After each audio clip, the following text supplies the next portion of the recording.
Uy, mga ka-winner, magandang morning po sa inyo. Mapagpalang araw po sa lahat ng ating mga ka-winner. Kuya Eds po ulit ng Picabot Santos. Dito po ulit ang inyong Kuya Eds. Kwentahan muna tayo kahit saglit lang. Gusto niyo na po kumuha ng sakyan? Gusto niyo po mag-loan ulit? Kaso may mga hindrance. Ano po yung pwedeng maging balakid? Kung bakit parang ayaw niyo kumuha o i-atras niyo kumuha? Bakit? Siguro meron po kayong kinuha sa sasakyan dati na nahatak po. Meron kayong credit cards na hindi na-settle.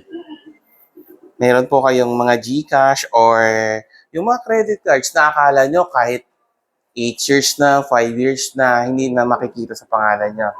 Actually, makikita pa rin po yan, to be honest with you guys. Mga ka-winner. Pero huwag kayong mag-alala. Kasi may mga client pa rin naman po ako na kahit nagkaroon ng reflibin, may problema sa mga CMAP, sa mga cards nila, or GCash, or yung mga home credit, na-aprobahan pa rin po. Paano? Kasi yung state ng sitwasyon nyo nung dati kayo, iba naman sigurado na yung state ng buhay nyo ngayon. Kasi pwedeng dati medyo maliit pa yung kinikita nyo eh. Ngayon baka po yung blessings nyo sobrang laki na, sobrang dami na. Baka ikaw pati yung husband mo o baka yung mga anak mo nag-work na rin. Meaning, malaki na yung possibility na ma-approve po kayo with the help ng husband, ng wife, o ng mga anak mo. O baka nga si parents mo, pwede pa rin eh. Basta, paano yan? Dito po kami sa Picabot Santos. Pag-usapan na lang po natin.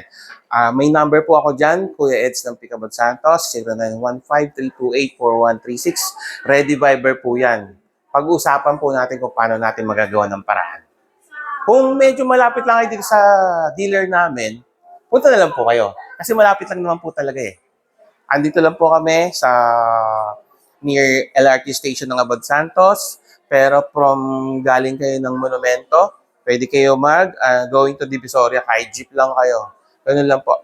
Dito natin pag-usapan ano yung mga dapat natin gawin, ano yung mga dapat natin pagtulungan, ano yung mga dapat natin na maging konklusyon.